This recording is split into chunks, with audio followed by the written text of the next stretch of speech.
inconsiderate on part of me to keep you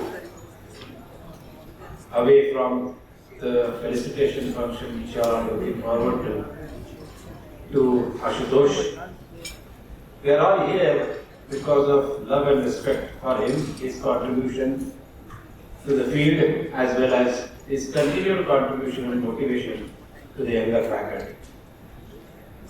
When I was invited to give a talk, I didn't know what to talk about, and especially 15-20 minutes of speech, it's not easy to elaborate a subject.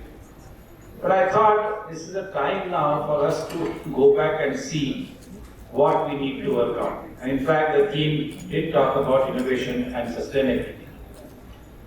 The word innovation was quite frequently used in the, let's say, 2010-12 onwards, and it was being used so glibly that people started using innovative technologies, innovation so commonly that it had lost its meaning.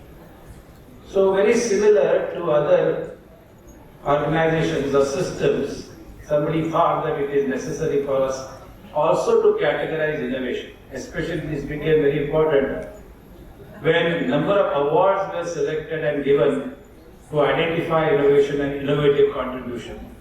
And there were a lot of controversies which were generated as a result of the criteria. So it is necessary to come up with a criteria, and who else but ISO could come up with that particular criteria. So I'm going to start my talk with that. So understanding innovation and sustainability, sustainable innovation, what do we mean by that? Sustainability initiatives which are in the company, and we had excellent examples by Anubhav Saxena giving in terms of innovation with empathy and the requirement to meet the customer's need. Highlighting sustainable innovation approach through chemical engineering. I feel chemical engineering is a very pregnant field to come up with these, mainly because of the kind of variety of training which it receives. But at the same time, there is one unique subject in chemical engineering which probably allows you to address both issues of sustainability as well as innovation. And we'll see if I have time, I'll address with some specific examples. So ISO 56000 2020, as you can see, it was revised in 2020, defines innovation as a new or changed entity realizing or redistributing values. Now this can again is left to interpretation, but giving specific examples, you would be in a position to address this properly. Others have different definitions. A common element in this definition is a focus on newness, improvement, and the spread of ideas. And what is the difference between creativity and innovation? Creativity is defined as the production of novel and useful ideas by an individual or a group of individuals working together, coming up with some creative idea, and the implementation, a successful implementation of that creative idea is considered as innovation, because it has to be beneficial not only to the developer but also to the general public. Again, sustaining innovation versus disruptive innovation.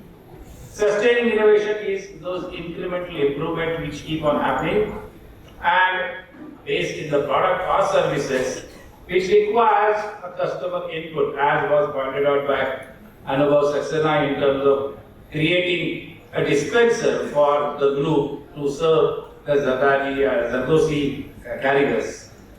Whereas disruptive innovation, in contrast, refers to a process by which a completely new product or services are created, which also requires the creation of market, and that eventually displaces the older technologies, older competitors, and gives some sort of a leeway or some time for the others to catch up. There are different innovation models. Radical innovation establishes a new dominant design, hence a new set of core design concepts.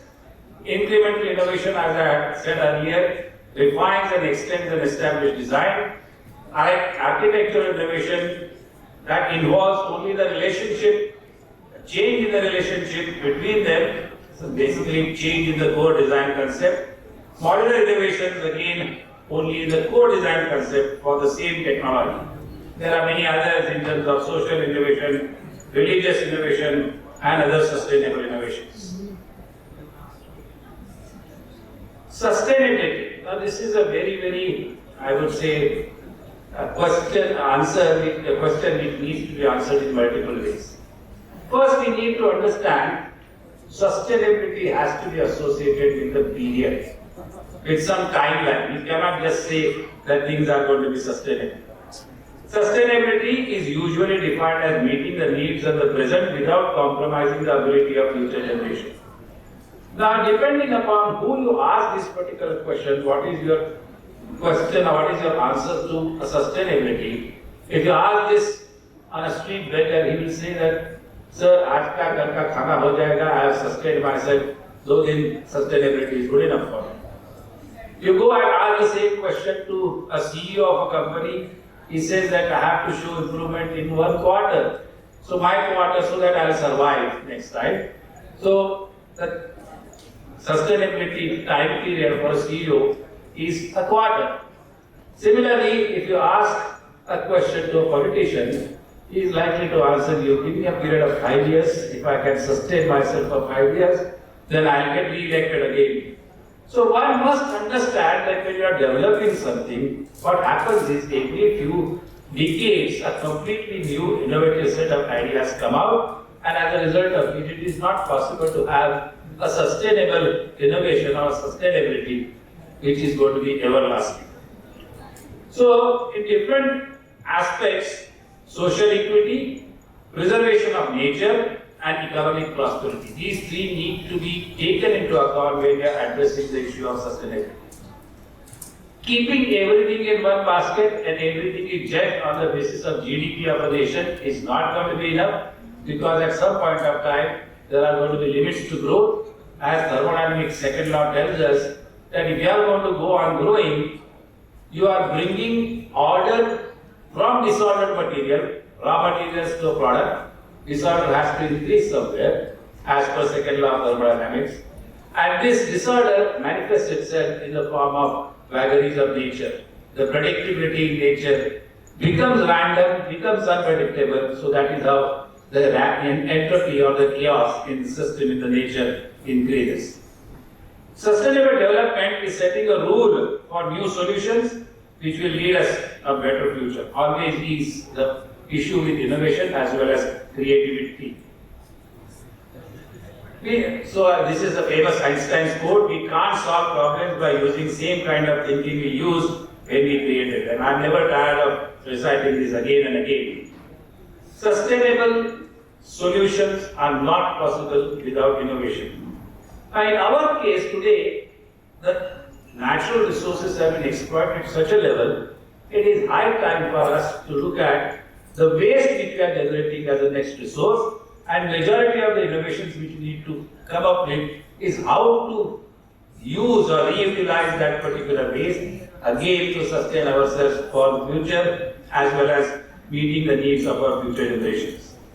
We are using the resources which are meant for future generations, and I am sure you must have heard the concept of Earth Overshoot Day.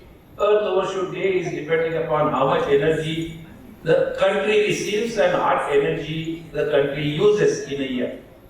In 92, before 92, when India did not have an open economy, our overshoot day used to be around 27th of December or so. That means India was giving much more sustainably.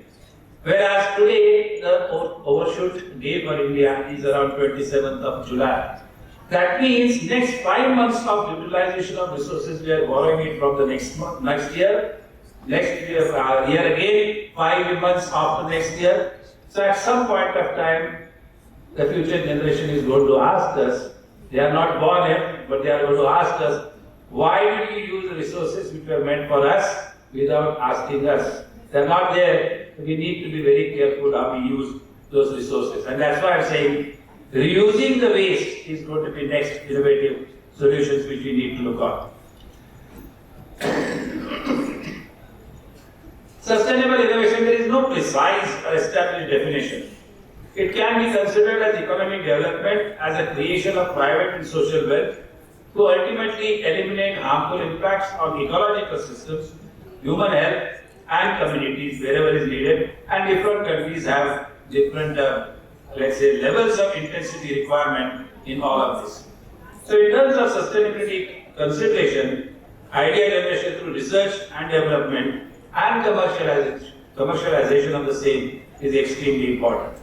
This applies to products, services, technologies, new businesses as well as in the organization and different organization models.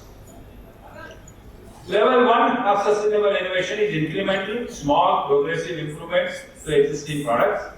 Level 2, major redesign of existing products but limited to a level of improvement that is technically feasible. I would say rather than technically thermodynamically feasible. Level 3, functional or product alternatives, new products or services, concepts to satisfy the same functional need, such as teleconferencing, what is happening now as an alternative to travel. And level 4 is a complete design of a sustainable society, not only growth, but in terms of maintaining the similar kind of an environment and resource availability for the same. Why should research focus on a sustainable innovation? To mitigate also the businesses as well as resource limitations which you have in future, adhering to the industry norms which keep on changing depending upon the availability of resources, availability of the raw materials and alternatives which are being developed, and the environmental responsibility of the people who use these resources. Please try to understand, Earth is an adiabatic system. The only thing which it receives is the energy from the sun. So initially we used to judge ourselves in terms of equivalent of coal tons, then become barrels of oil equivalent, but everything is essentially a manifestation of the sun energy.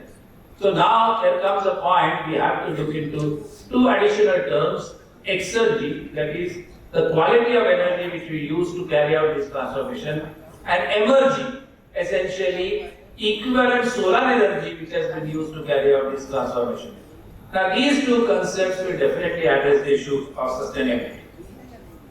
So these are some of the examples, and I think if I had known about Anubhav's work, I would have included these examples as well. Pepsi, biopharma, car manufacturing, each of them are working, and you see most of the multinationals have started addressing the issue of sustainability very, very seriously, because they know they have been in existence for the past more than a century or so, and they are looking forward to maintaining it for at least another century. And for that, they have to look into the availability of resources in a sustainable manner. Whenever you are talking about sustainable innovations, the 17 sustainability goals, at least one or two or many, needs to be addressed in that innovative platform or innovation framework. So these are some of the examples: transparent solar spray, edible cutlery, sea bin for the ocean. Now sometimes these innovations are not scalable, and that is what in Indian context we call these innovations as jugaads. Now some jugaads are scalable. They sustain a business, but some are not. They only serve the purpose for the community or for the individual who is serving it. Science City, new intelligent window lights, efficiency, biotrans. These are some of the Indian examples. Solar air conditioning, now infant formula. This is excellent Indian innovation which is coming out, which is meant and typically serves the nation. Wind, hybrid solar energy, solar concentrated, Siddharth, the village, Dharma life. These are sustainable innovations in the urban area. These are sustainable innovations in the rural area. Just an example, and I think I will conclude my slide with this conclude my talk with this slide. Material energy balance is the bread and butter of every system. And whatever you do, unless you do proper material energy balance. So as an engineer, as a chemical engineer especially, you cannot forget the basic material energy balance. You have unit operations, you have unit processes, and these are some of the requirements for our country in terms of finding sustainable solutions.